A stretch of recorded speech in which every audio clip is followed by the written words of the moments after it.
Well, here's the day you've been waiting for, our goal-setting workshop, day 12. Let's go for it, but before we do, let me just give you a couple of quick instructions.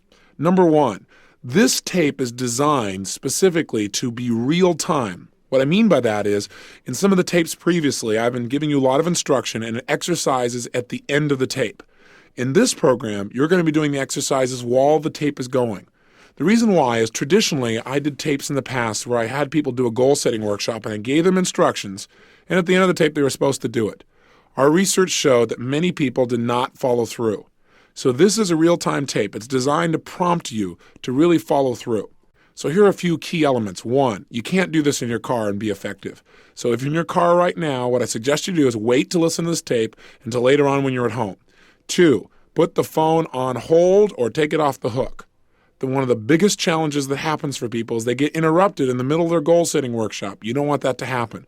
Let people know you can't be disturbed. You're just going to focus all of your power on creating a compelling future that will really drive you to use all of your ability and skill to make your life the way you really want it to be. So that's what this is about. And three, leave the tape running. I've designed this program so that whatever period of time we've given you for an exercise, I'll be with you or we'll have some music going. When the music is complete, it's time for the next exercise, and I'll come on and give you that information. But again, please, write for the entire time you hear the music. Don't get lazy. Keep your pen moving. This is designed to be a workshop or a fun shop, if you will, but you got to get yourself to do it. And along the way, I'll be saying a few things to you just to trigger your mind a little bit. But as soon as the music is done and I come back on, we'll move on to the next exercise. Again, though, I want to reinforce, please keep your pen moving the entire time the music's on. Make sure you take full advantage of the time you hear it. Don't let yourself get lazy. Push yourself. By the way, a lot of times I have people tell me things like, well, Tony, you're successful in your life because, after all, you're so motivated. I'm just lazy. I tell people, you're not lazy. You just have infinite goals. What we want to do here is get some goals that'll drive you, some goals that got some power behind them. And the way to do that is, number one, remember what we talked about yesterday.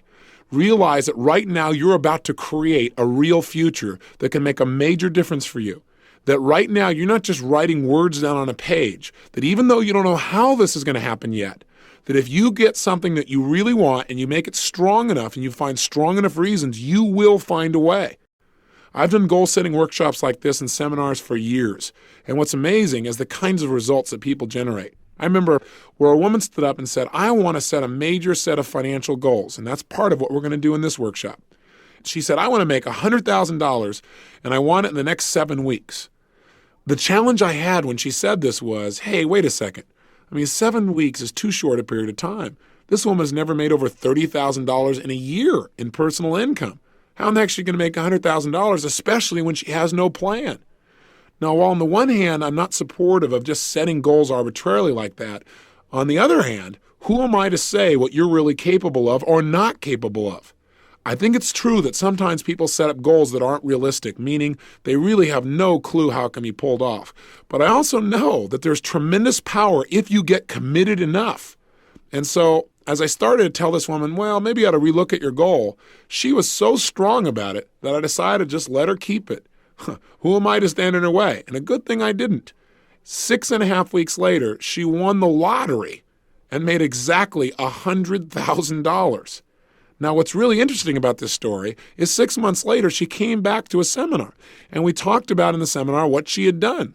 She set another goal that within 6 months this time, it wasn't quite as urgent, she'd make $150,000. Well, she made $200,000 again through a lottery.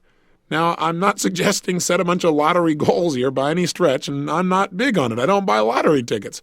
But I just want you to realize there may be a level of understanding about how to manifest goals that's beyond what you or I consciously understand. And this woman certainly was pretty good at it. She's not the only person. I shared her story one time, and a couple from Detroit listened to the story and got really inspired, and they just said, hey, as long as she can get this, why doesn't she ask for bigger numbers? We're going to do this thing, and we're going to make $1 million. And I got to kind of grit my teeth, and I said, look, that's not what I told the story for.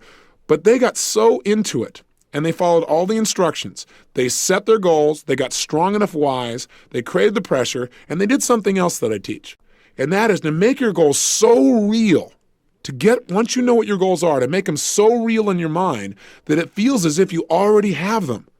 When you get to that level where your brain actually believes it's already happened, something clicks. And oftentimes, within a short period of time, that goal becomes realized. I mean, in physical situations, things start to happen. I know this sounds metaphysical, but all I can tell you is it's worked in my life and it's worked for other people. This couple went back and started telling people they'd won this lottery. And I kind of, quite honestly, got a little upset. They said, look, you said make it real. It's so real for us now. I mean, we have a hard time distinguishing. And sure enough, they did not win the lottery 2 times in a row. But the third time they won, and they won over $1 million. Their story's pretty legendary in our alumni group in the Detroit area, and in fact, across the country.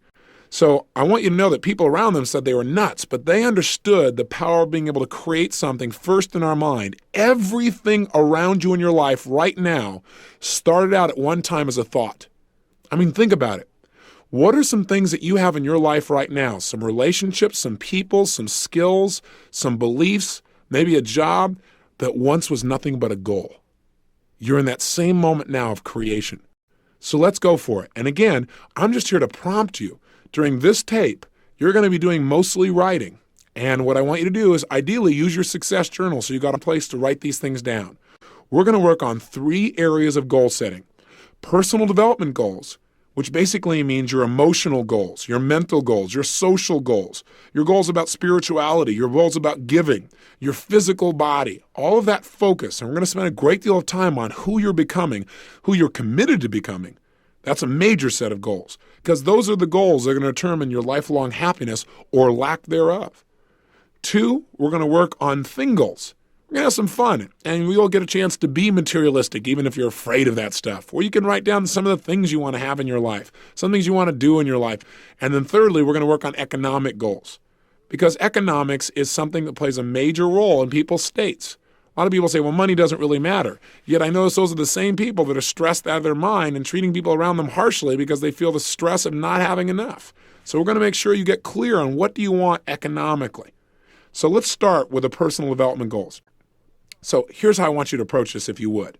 1, right now, put yourself in a state of mind of absolute total faith and absolute expectation that you can create anything you want. In fact, I'll tell you the best state to get in. I'd like you to imagine, if you would, that you're a little kid again. See, you're a little kid and pretend it's Christmas Eve. Because I can tell you something about little kids and Christmas. If they're going to go talk to Santa, they have no problem coming up with a list. Now, if you go to an adult and you say, what are your goals? Adults go, well, I don't know. Do you think we could do this? Kids, no way. Kids say, I'll tell you what I want. I want a swimming pool. In fact, I want 2 swimming pools. One for you, one for me. Yeah. And other kids go, yeah, we're going to get 2 swimming pools. Adults go, what are you talking about? You'd be lucky to get a tub in the backyard. You don't want to come from that frame. You want to come from absolute expectation without limits. You can get practical later. Right now, just get it out of you. I also want you to write as fast as you can move that pen. In other words, I don't want you ever to stop if at all possible. Just keep writing things down. You can abbreviate them if you want, but for the entire time you're writing,